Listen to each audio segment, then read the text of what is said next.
Leave now or I'm calling the cops! I have someone illegally occupying HOA territory! She really believed the police would drag me off my own property, but my truck held something she never expected, a map older than the HOA itself. Do you have any documentation, sir?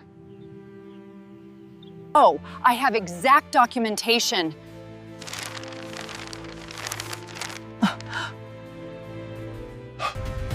My shit! Ma'am! This land is his! I still remember the sound of that morning as clearly as if it happened yesterday. It was quiet, peaceful, and calm in a way only a lakeside cabin can be. The kind of silence that feels like it's holding your whole life in place. The breeze was moving through the trees. The water outside was still almost glassy. I had come to the cabin because I needed a break from everything, work stress, city noise, and the constant pressure of life. This cabin had been in my family for years. My grandfather bought the land long before the county ever thought about building a housing development anywhere near it. Back then, the lake was surrounded by nothing but forest trails and dirt roads. No HOA existed. No rules. No committees. Just nature and a small handful of private landowners who respected one another. So when I heard the first loud, sharp voice of that morning, a voice that did not belong in that peaceful atmosphere, I knew something was wrong. Leave now, or I'm calling the cops. The scream cut straight through the walls. I froze for a second, thinking I had misheard. But no, it came again, even louder. I walked toward the window, and that's when I saw her. Karen, the same woman from the nearby HOA who always acted like she owned every inch of the lake. Short blonde hair, sunglasses that covered half her face, and a stance like she was ready for war. She wasn't alone either. Two other HOA members were standing behind her, arms crossed, as if they were backup troops. At first, I thought maybe they were here by mistake. Maybe they had the wrong cabin. But the way Karen's face looked, hard, angry, and full of confidence, told me she knew exactly who she was yelling at. I stepped outside slowly. I didn't even get both feet on the porch before she raised her phone and started dialing 911. I'm reporting an illegal occupant on HOA land, she said loudly, making sure I could hear every word. Yes, right now. He refuses to leave. She wasn't even looking at me. She talked like I was invisible. I took a deep breath and walked down the steps. Ma'am, this isn't HOA land, I said calmly. This cabin has been in my family for... She cut me off instantly. I don't care about your little stories. This is restricted property, HOA jurisdiction, and you're trespassing. I opened my mouth to respond, but she turned her back on me like I wasn't worth her time. For a moment, I couldn't move. I was shocked at how she spoke, how quickly she assumed authority. I'd dealt with entitled people before, but this was different.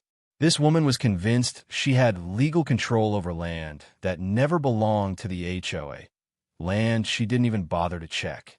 She hung up the call and spun around, pointing a finger straight into my chest. You have 10 minutes before the police arrive, she said. Pack your things. I almost laughed, not because it was funny, but because of how ridiculous it sounded. Ma'am, I said, keeping my voice steady, I'm not packing anything. This is my property. Her jaw tightened. Not according to our maps. That's when I realized what was happening. They had a map, probably built by their HOA, that showed my land inside their zone. A mistake. A lie. Or maybe even something intentional. But whatever it was, they believed it. And in their minds, I was the problem. I walked toward my truck, keeping my steps slow and calm. Inside, under the back seat, I kept a long, weatherproof tube. My grandfather had always said, paper doesn't lie, but people often do. Inside that tube was the original county survey map, the one that clearly marked every inch of my family's land. And that map was older than the entire HOA. When I pulled it out, Karen's eyes narrowed. What is that supposed to be? She snapped. Proof, I said simply. She scoffed. We don't need your fake documents. We have official HOA boundaries. I didn't respond. I didn't argue. There was no point. People like her didn't listen to reason. They only understood authority, real authority. And that was about to arrive. Within 10 minutes, the sound of tires crunching on the gravel echoed through the trees. A sheriff's vehicle came into view, rolling to a stop right between me and the HOA group. Two officers stepped out, one older, calm, serious, the other younger and alert. The older one approached first. "Morning," he said. "We received a report about a trespasser." Before I could say a word, Karen jumped in front of him. "Yes, that's him," she said, pointing at me. "He's illegally occupying HOA territory. We need him removed." The sheriff looked at her, then at me. "Sir," he said politely, "do you have any documentation that proves you own this property?" I nodded. "Yes, sir, I do." Karen folded her arms, almost smirking. She thought I was about to pull out some flimsy rental agreement or handwritten note. She thought the sheriff would dismiss me instantly. Instead, I carefully opened the survey tube and pulled out the folded map. It was old, the edges slightly worn, but the markings were clear and official. County lines, lot numbers, original signatures. The sheriff took the map and walked toward the hood of his car to study it. Karen followed closely behind him, still radiating confidence. "Sheriff," she said, "I can show you the HOA maps. They clearly mark." He held up a hand. "Ma'am, I'll look at your documents in a moment. Let me review this first." She quieted down, but barely. As the sheriff traced the boundary line with his finger, his expression slowly changed. His eyebrows lifted. His jaw tightened slightly. He read the signatures at the bottom. He checked the date. Then he looked up at me. "Where did you get this?" he asked quietly. "It belonged to my grandfather," I said. "This cabin has been in my family since before the HOA existed." He nodded slowly. Behind him, Karen suddenly grew impatient. "Sheriff, can you please tell him to pack his things?" The sheriff folded the map carefully and held it against his chest. He turned toward Karen, his voice firm but calm. "Ma'am," he said, "according to this document, this land does not belong to the HOA." Karen blinked. "What? That's not possible." "It is," the sheriff replied. "This cabin, the surrounding woods, and the lakefront access, all of it is private property. His property." Karen's mouth opened, but no sound came out. "And ma'am," the sheriff added, "based on this map, you and your group are currently standing on his land." Her face drained of color. The officers weren't angry. They weren't dramatic. They were simply stating facts, facts that Karen had never bothered to check, facts that destroyed her entire plan in seconds. I stood there, quiet, calm, letting the truth speak for itself. This wasn't over yet, but for the first time that morning, Karen realized her power wasn't real. For a moment, nobody spoke. The sheriff's words hung in the air like heavy fog, and you could almost feel the shift in power. Karen, who had walked on my property like she owned the entire lake, suddenly looked small. Not physically. She still stood with her shoulders stiff, chin high, but something in her expression cracked. The certainty in her eyes faltered. Her two HOA companions exchanged confused glances. One of them lowered his arms. The other took a step back, as if unsure whether he was supposed to be there anymore. The sheriff cleared his throat and handed me back the survey map with a respectful nod. "Sir," he said, "thank you for cooperating. This document is solid. These boundaries are valid. You're well within your rights to be here." I carefully placed the map back into the tube. I didn't look at Karen right away. I knew people like her needed silence to feel the weight of their own mistake. But she didn't let the silence last. This can't be right," she stammered, her voice trembling for the first time. "The HOA map clearly shows this area as part of our jurisdiction." The sheriff turned to her. "Ma'am, HOA maps are internal documents. They do not override county records." He paused. "Your HOA may have made an assumption when their neighborhood expanded toward the lake. But assumptions aren't law." Karen opened her mouth, but no argument came out. She wasn't used to being challenged. She was the type of person who bullied first and asked questions never. And now she stood in front of two law enforcement officers with the realization that she had crossed on a private property, issued threats, and called 911 under false claims. But instead of backing down, she did what people like her often do. She doubled down. "We need to verify this," she said sharply. "Our HOA president will want to review everything. You can't just expect us to accept The sheriff cut her off with a raised hand. Ma'am, I'm going to need you and your group to step off this property. He pointed toward the dirt road. Right now, it wasn't a suggestion. Karen's lips tightened into a thin line. She looked at me, then at the officers, and finally at the ground. Her feet didn't move. The younger deputy stepped forward. Ma'am, he said firmly, you need to comply. Karen took a breath, sharp and shaky, and finally turned around. Fine, she muttered, but this isn't over. As she walked away, her two companions followed without a word. They weren't as loud or proud as she was. If anything, they seemed embarrassed. The sheriff approached me again once they were out of earshot. We may need copies of that map, he said, just in case they try something else. I can get you copies, I said. I have digital scans and the original here. He nodded. Good, because something tells me this woman won't let this go. I gave a small, tired smile. Yeah, I got that feeling too. The officers left after confirming I was safe and undisturbed. Their vehicle rolled slowly down the gravel path until it disappeared behind the trees. The calm of the morning began to return, but it didn't feel like peace anymore. It felt like the calm before another storm.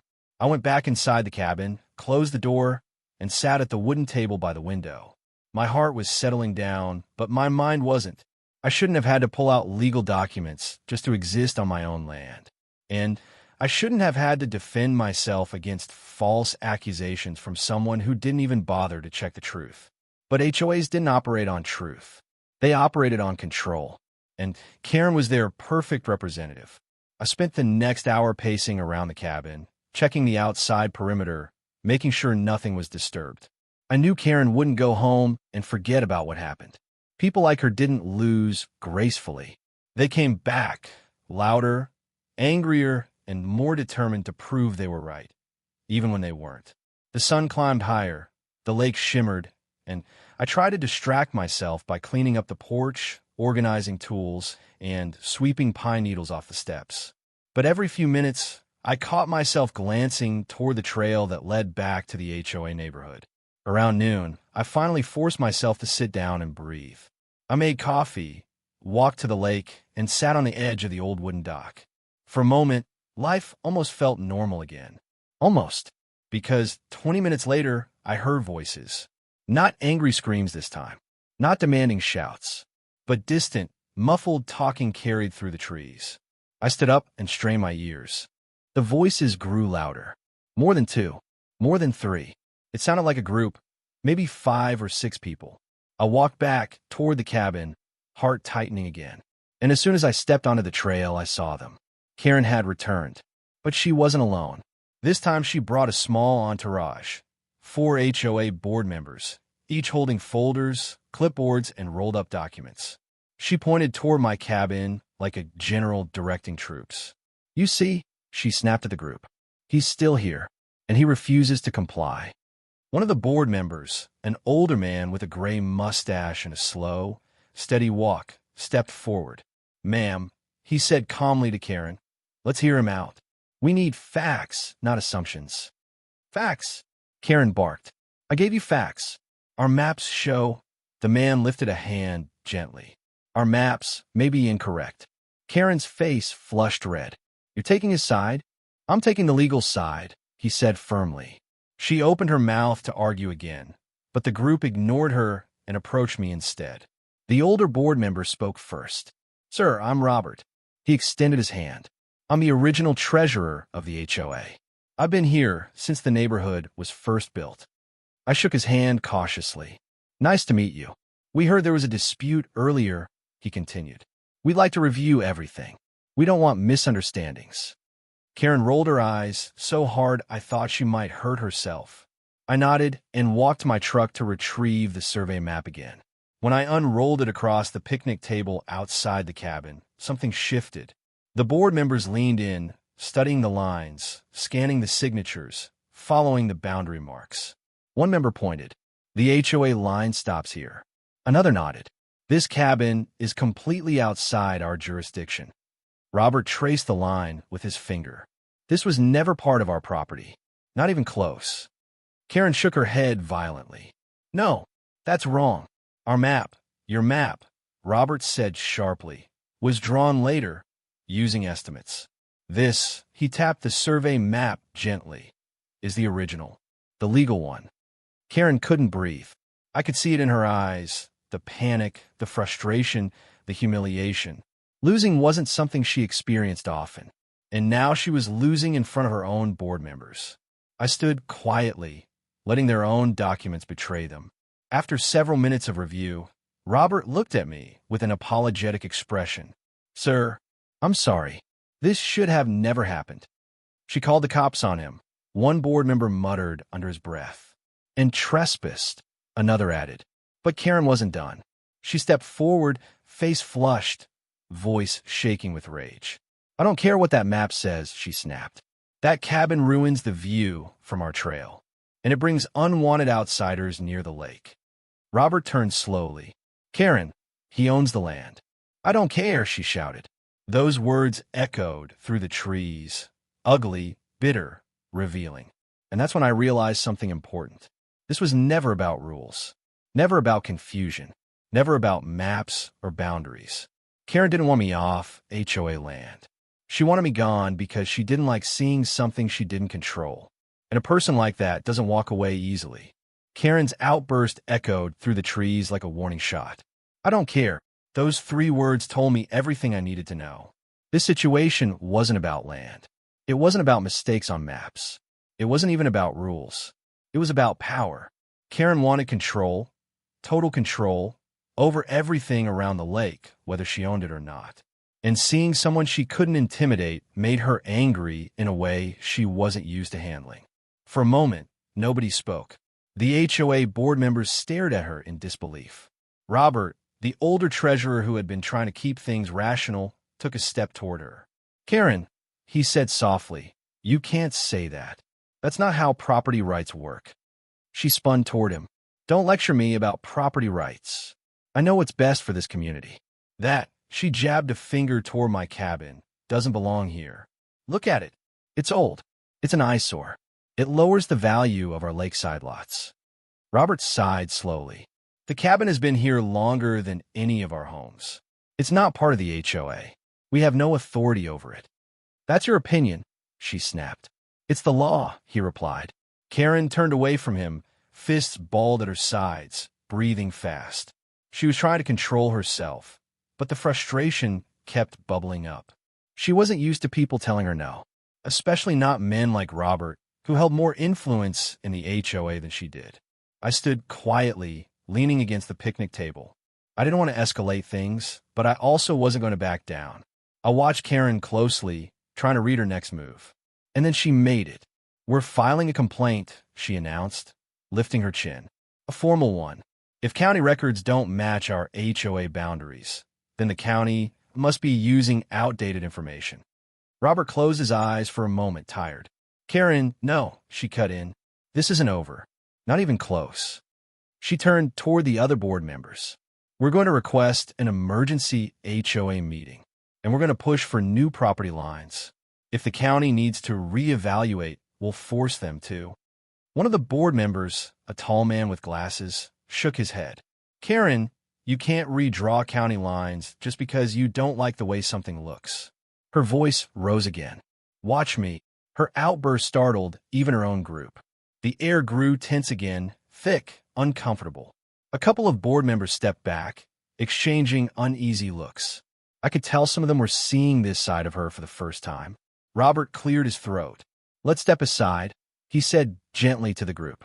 They walked a few feet away, lowering their voices. I couldn't hear every word, but I caught pieces. Can't override county law. She's crossing boundaries. This could cause problems for the HOA. We need to talk to the president. Karen kept pacing in circles, arms flailing in frustration. She was too emotional to follow what they were trying to discuss. I stayed where I was, near the cabin, observing everything quietly. I wasn't afraid of Karen, but I respected how fast situations like this can turn ugly. The wrong sentence could make her lash out again. And honestly, I didn't want this to turn into something larger than it needed to be. But the HOA group wasn't the only complication that day. The sheriff's vehicle reappeared. I didn't expect that, but when it pulled up and both officers stepped out again, my heart eased a little. Maybe they came to check whether the situation had settled down. Robert noticed them too and waved them over. The sheriff approached us with a serious expression. "We got another call," he said. Karen froze, eyes wide. "What call?" The deputy responded. Someone reported that a dangerous squatter was still refusing to leave the property.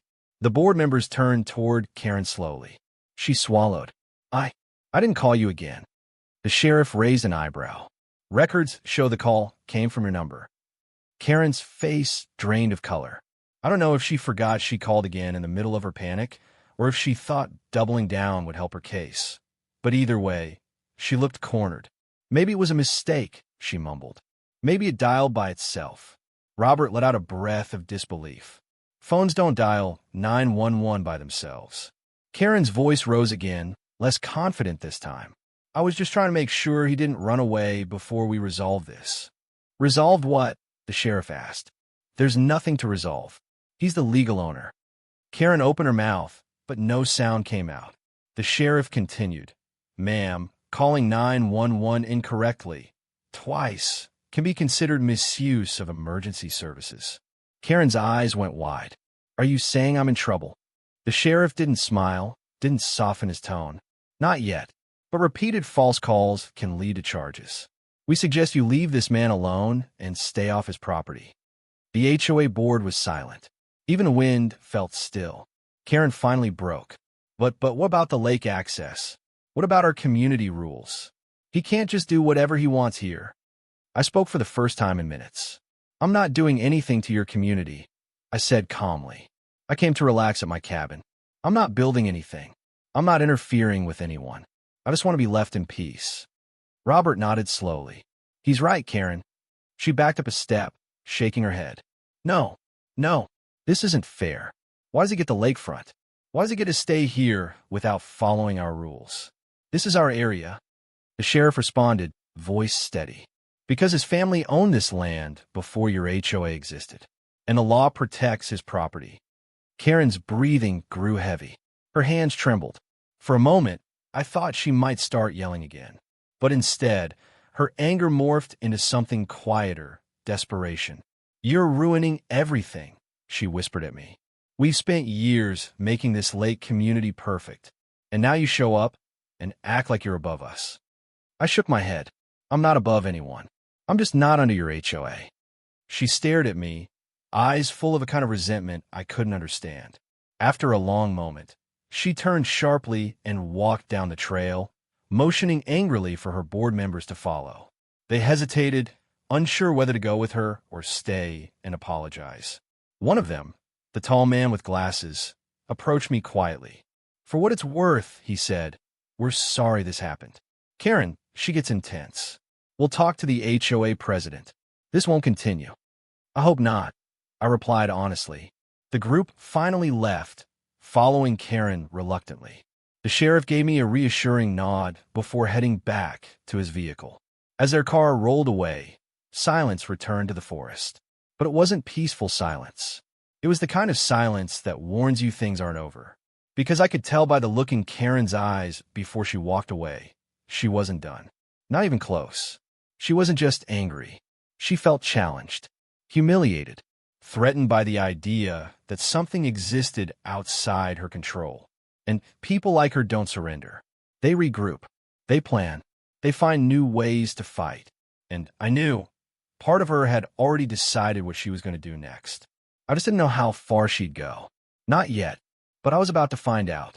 The day stretched on, but the tension didn't leave. After Karen and her board members walked away, I sat on the porch, staring at the lake. The sun reflected off the water, sparkling, calm, like nothing had happened. But I knew better. This wasn't over. People like Karen don't just accept defeat. She was already planning her next move. I could feel it. She would try another angle, another complaint, maybe even a lawsuit. I'd seen it happen before. HOA members with imagined authority, bullying neighbors, stretching the rules, trying to make the law bend to their will. I decided to take action before she had the chance. I dug out every legal document I had about the cabin, the property, the land, and the original county survey maps. I made copies, organized them neatly, and prepared a folder for the sheriff and another for the HOA board. I also called a local attorney who specialized in property law, explaining the situation. By late afternoon, I felt more prepared. I wasn't just defending myself anymore. I was ready to make sure Karen's attempts at intimidation would end for good. Then I heard the sound of footsteps crunching the gravel behind the cabin. My heart tightened again. I looked up, expecting Karen. But this time, it wasn't her. It was Robert, the older board member, alone. "Sir," he said quietly, "I wanted to come back and apologize on behalf of the HOA. That woman, Karen, she's been a problem for a long time. You've got every right to be here, and I want to make sure this doesn't escalate." I nodded. "I appreciate that. But Karen isn't going to let this go quietly. She's vindictive." He sighed. "I know. That's why I want you to have official notice that the board recognizes your property rights. We're going to file a formal letter with the county confirming your ownership. That should protect you from any further false complaints." I felt relief, but it was mixed with caution. Karen had a tendency to act before thinking, and sometimes when she acted impulsively, it created bigger problems. As Robert left, I returned to the cabin and double-checked the survey map once again. It was my lifeline, my proof, my shield against anyone who tried to take advantage of lies. I realized then how fragile peace can be. One person's ego could threaten months, even years, of quiet personal life. The next morning, as I sat on the dock sipping coffee, I saw a car approaching down the dirt road. My first instinct was to tense, to prepare for confrontation. But as it pulled closer, I recognized the sheriff's vehicle. Both officers stepped out and walked up toward me. "Good morning," the older sheriff said, smiling faintly. "I wanted to check in. We filed a record noting Karen's false 911 calls yesterday, and we've advised her to stay off your property. Any more incidents, and she could face legal consequences." I let out a breath I didn't realize I was holding. "Thank you. That means a lot." The younger deputy nodded. "We understand what it's like to deal with people like her. You did everything right. Staying calm, presenting proof, letting the law speak for itself. That's how you win these situations." I smiled, but inside I still felt wary. Karen's pride wouldn't allow her to back down completely. But at least now, she was being watched. Any misstep on her part would carry consequences. That afternoon, I decided to walk the perimeter of my property. I wanted to ensure that nothing had been disturbed, and also to reconnect with the place that had been my sanctuary for so long. The lake shimmered in the sunlight. Birds chirped in the trees. The wind brushed gently against my face. It was peaceful. For the first time in 2 days, I felt truly calm. Later, I received a call from Robert. "Sir," he said, "we filed the official HOA acknowledgement letter with the county. Karen tried to object, of course, but the other board members sided with the law. They agreed that your cabin and property are entirely outside HOA jurisdiction." I grinned. Finally, some resolution. But I could still hear Karen's voice in my mind, furious, plotting. I knew she wouldn't accept defeat gracefully, but this was the strongest shield I could create. Documented proof, legal acknowledgement, and witnesses who recognized my rights. A few days later, I walked to the edge of the lake and noticed something strange. Karen had come back, alone, silent, carrying a small notebook. But instead of confrontation, she kept her distance. She stayed across the lake, scribbling something down, muttering under her breath. I realized in that moment that victory wasn't about shouting or threats or intimidation. It was about standing firm, remaining calm, and letting truth and law speak for you. Karen's anger had lost its power because she had no authority. She could scream, call 911, try to bully, but the law was on my side. I waved at her from the dock. Surprisingly, she didn't respond. I don't think she even saw me. I turned back to the lake, inhaling deeply. A week later, Robert called me again. "Sir, Karen tried to submit another complaint to the county," he said. "But with the documentation we've provided and the official HOA acknowledgement, it was dismissed immediately. She can't escalate this any further." I couldn't help but smile. Justice had been served, not in a dramatic, explosive way, but quietly, methodically, correctly. That night, as I sat by the fireplace in the cabin, I reflected on everything that had happened. The scream, the 911 calls, the confrontation on the porch, the sheriff reading the survey map, Karen's face red with frustration, the board members' quiet acknowledgement of the truth. All of it had felt surreal, but it was also a lesson in patience, courage, and the power of preparation. It wasn't about revenge. It wasn't about proving her wrong out of spite. It was about protecting what was mine, standing for what was right, and letting the law do its work. And in the end, that was far more satisfying than any victory she could have imagined. I poured myself another cup of coffee and looked out over the lake. The cabin was quiet. The forest was calm. The water reflected the evening sky, golden and peaceful. And for the first time in days, I felt at home again. The HOA had tried to intimidate me.